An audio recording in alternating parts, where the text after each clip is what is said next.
Halo semuanya, selamat datang di channel Motor View. Pada video kali ini kami berkesempatan untuk mereview Mazda CX-3 tahun 2023. Sebelumnya terima kasih kepada Mazda Sultan Agung yang sudah memberikan tempat dan waktunya ya untuk mereview Mazda CX-3 ini. Sebelum memulai videonya, dimohon untuk para penonton untuk menekan tombol subscribe, like, dan juga share kepada teman-teman sekalian untuk mendapatkan info terbaru dari Motor Review.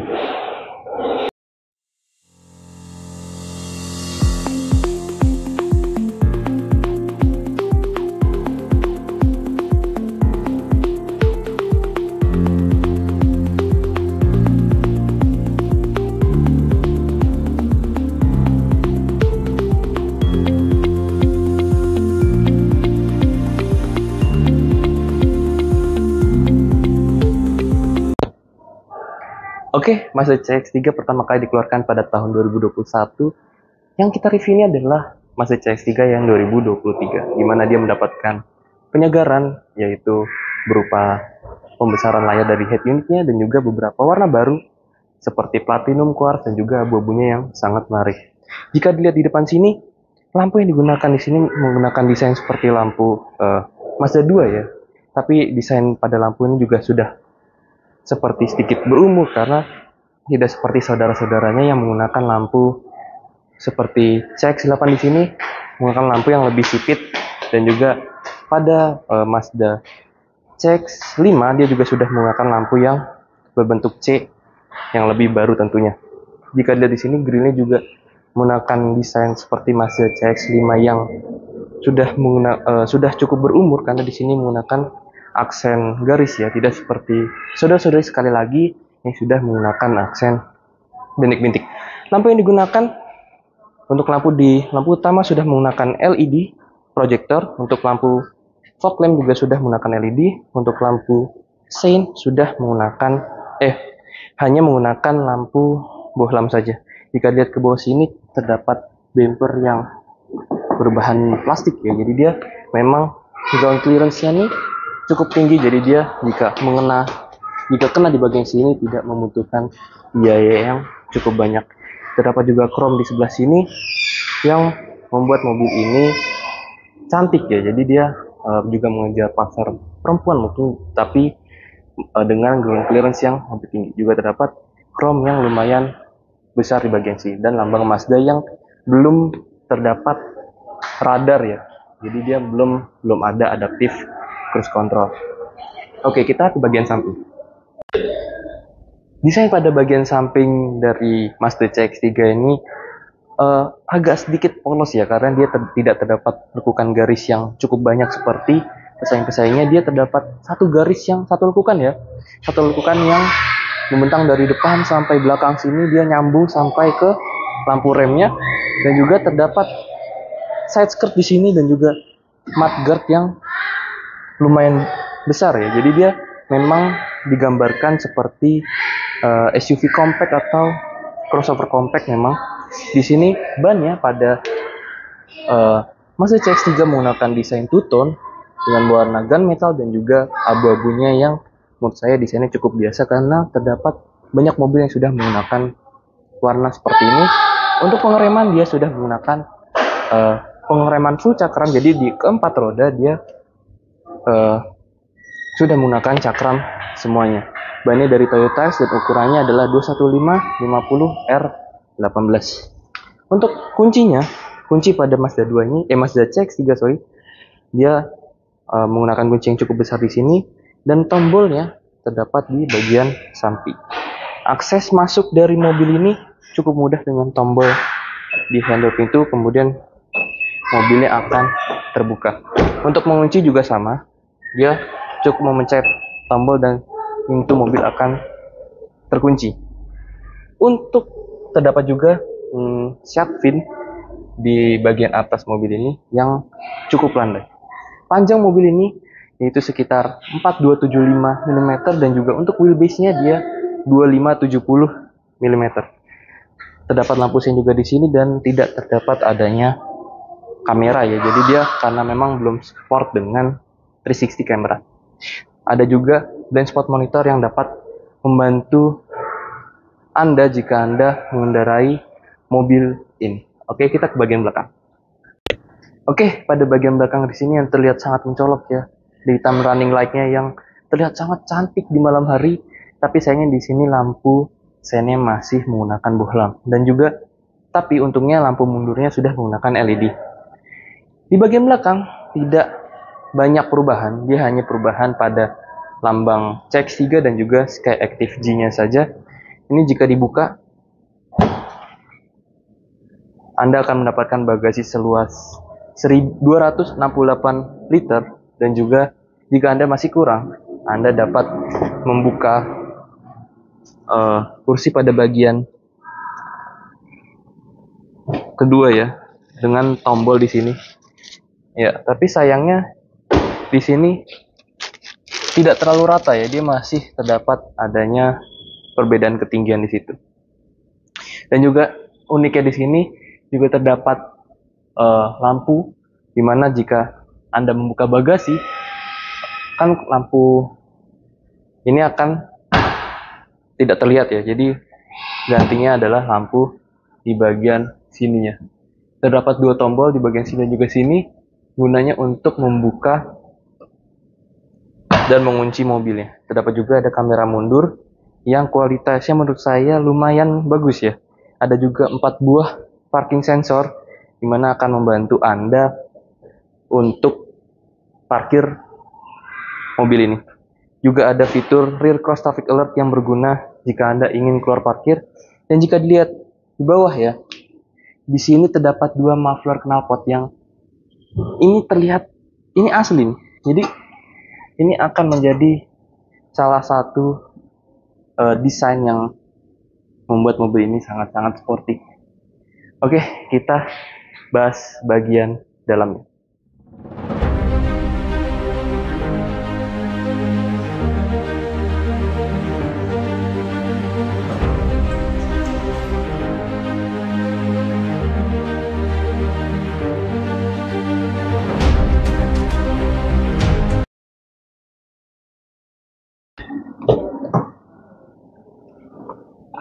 Sekarang kita bahas interiornya.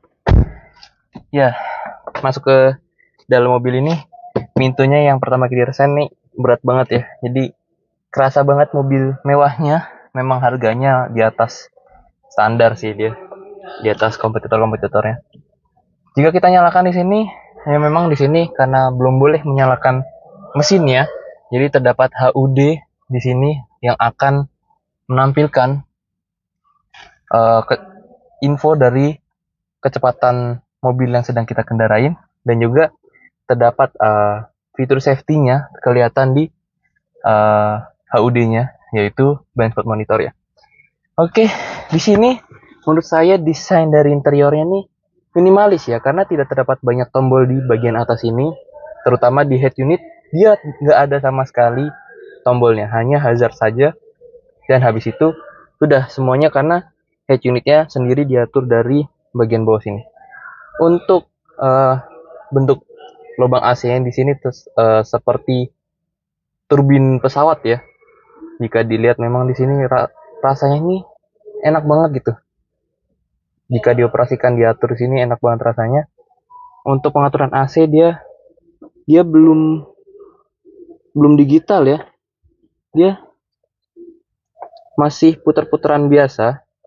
Dia belum ada lambang digital, hanya suhunya saja, tapi suhunya hanya berupa gambar saja. Tapi feel muternya ini menurut saya lumayan enak ya, jika dibandingkan mobil sebelumnya yang kita review. Dan kita lihat ke atasnya di sini ada lambang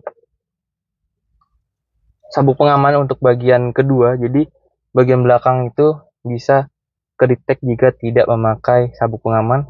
Untuk ke bawah lagi di sini terdapat 2 buah lubang USB yang gunanya di sini untuk menyambungkan ponsel Anda kepada charger ya, dan juga dapat menyambungkan ke Apple CarPlay dan juga Android Auto.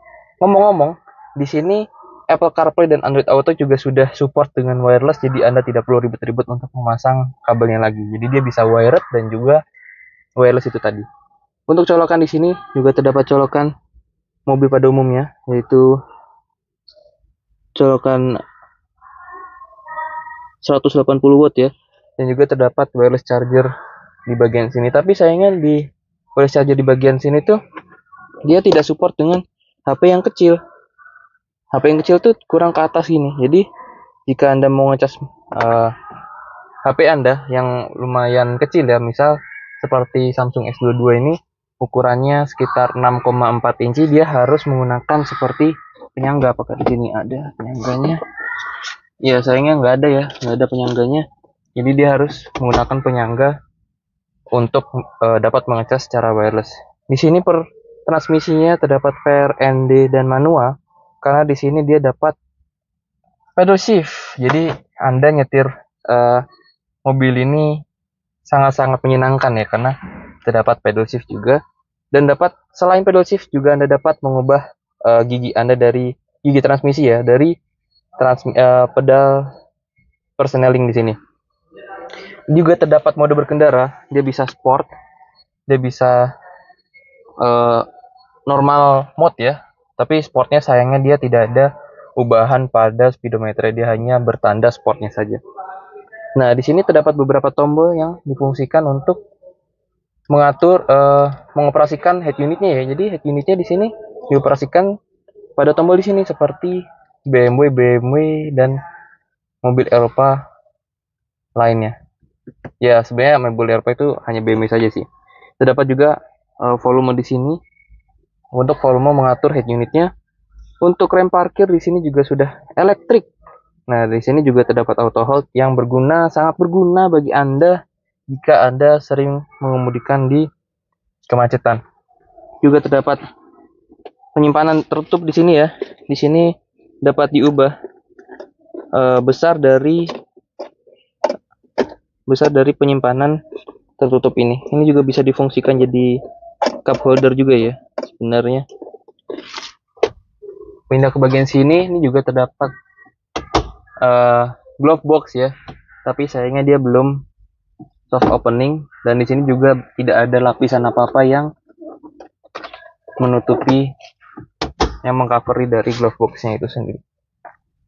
Oke, tapi di sini saya juga belum dapat headlamp autonya, belum headlampnya belum auto, dan juga wipernya juga belum auto itu tadi.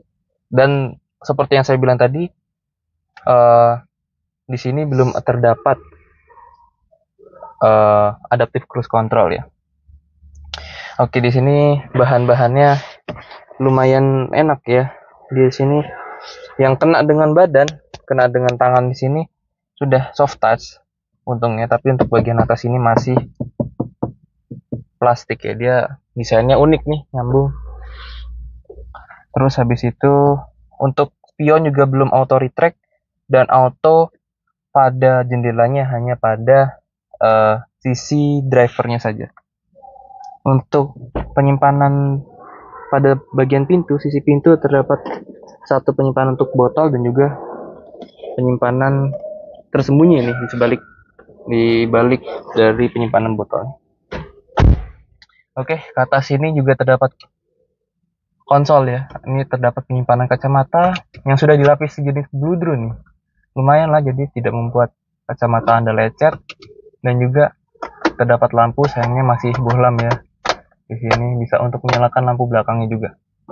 Tirainya ada kaca, cuman dia belum ada lampunya. Bagian sini ada? Tidak ada. Jadi memang tidak ada lampu bagian vanity mirrornya. Oke, kita pindah ke bagian belakang. Oke, kita sekarang bahas bagian baris kedua dari CX-3. Iya, bisa dilihat kaki saya nabrak di sini. Posisi berkendara saya, tinggi saya 180 cm, dan tidak menyisakan ruang kaki ya. Bahkan kaki saya di sini nabrak pada kursi bagian depan, tapi bagian bawah untung tidak tertutup ya, jadi kaki Anda bisa selonjoran. Untuk pintunya tadi saya rasa seperti kurang lebar ya, jadi agak susah masuknya, apalagi terdapat ban yang sangat besar dan menghalangi Anda masuk. Untuk bahan-bahannya kurang lebih sama seperti bagian depan yang terkena dengan kulit, pastinya sudah terlapis dengan soft touch, tapi untuk bagian atas masih plastik. Oke, di sini walaupun penggerak depan, di sini tunnelnya, aduh ini kenapa tinggi banget ya. Jadi kalau Anda bawa 3 penumpang di sini, ini sempit banget ini, nggak bisa bagi saya ya. Jadi kalau misalnya memang Anda membeli CX-3, Anda jika diperuntukkan untuk Anda disupirin gitu ya, jangan deh, mending Anda beli CX-3 jika Anda menyupir sendiri. Karena CX-3 ini handlingnya sangat enak, jadi Anda akan sangat rugi jika Anda membeli CX-3 ini untuk disupirin. Tapi untungnya di sini karena ini dilapis plastik ya, jadi sebenarnya tidak bisa saya rasakan secara langsung, tapi di sini saya rasakan untuk bagian kedua di sini cukup memeluk saya ya, jadi Anda tidak gampang geser kanan ke kiri, dan itu juga pasti berlaku untuk kursi bagian depannya. Ini juga ada handrest ya sebenarnya, tapi ini karena terbungkus plastik jadi tidak bisa saya buka. Dan ini terdapat headrest 3 titik, dan seat beltnya pun 3 titik. Ini sebenarnya support untuk 3 penumpang, tapi sayangnya sebenarnya hanya untuk anak-anak saja. Untuk atapnya di sini juga belum berwarna hitam ya, padahal kalau berwarna hitam seperti WRV gitu ya, ini akan sangat keren sekali ya, karena kalau warna kayak gini tuh kayak warna mobil yang sudah sering banget, bahkan hampir semua mobil menggunakan warna ini. Harusnya Mazda menggunakan warna lain sehingga mobilnya akan terkesan lebih unik. Juga seatbelt pada bagian baris pertama juga sudah ada high adjuster ya, jadi bisa diatur, dan juga di sini sudah soft close, jadi enak banget nih, tidak menimbulkan suara jika dilepas begitu kencang. Oke, kita akan bahas bagian mesinnya. Let's go. Oke, pada mesin Mazda CX-3 ini ya kapasitasnya cukup berat ya, jadi cukup berbobot di sini kapasitasnya. Bisa dilihat bahwa di sini memang tidak ada peredam ya, jadi mobil ini tidak mempunyai peredam pada kap mesin, tapi untungnya sudah ada cover pada bagian mesinnya, jadi peredamnya sudah dilakukan oleh cover pada mesin. Jadi mesin ini memiliki kapasitas 1500 cc, di mana dia sebenarnya mempunyai 2 opsi, yaitu 1500 cc tipe sport yang kita review ini, dan juga 2000 cc tipe pro, di mana perbedaan harganya sekitar 95 juta. Yang tipe 2000 cc pro itu lebih mahal dibandingkan tipe 1500 cc ini. Oke, jadi mesinnya tidak menghasilkan 111 horsepower, di mana tidak sebesar kompetitor-kompetitornya, tapi mesin Mazda terkenal dengan Skyactiv G-nya, transmisinya yang terkenal responsif, yang membuat mobil ini dapat melaju lebih kencang daripada kompetitor-kompetitornya. Transmisi ini menggerakkan 2 roda depan atau front wheel drive. Kemudian kita akan membahas terakhir adalah kesimpulannya. Untuk kesimpulannya, mobil ini sangat worth it bagi Anda yang ingin menyetir sendiri ya, tidak menggunakan jasa supir, karena memang bisa dilihat tadi bahwa jika saya duduk di belakang itu sangat sempit sekali. Padahal itu posisi berkendara normal saya yang tingginya 180 cm. Apalagi dengan bentuk yang kompak seperti ini dapat membuat Anda sangat menyenangkan pada di jalan, karena memiliki badan yang kompak, jadi Anda dapat menyalip kendaraan lainnya dengan sangat mudah, dan juga bentuknya dengan khas Mazda ya, jadi bentuknya sangat cantik sekali. Oke, terima kasih untuk video kali ini, itu saja. Jangan lupa Anda untuk like, subscribe, dan share kepada teman-teman semuanya untuk mendapatkan info terbaru dari Motor Review. Oke, salam Motor Review. Dadah.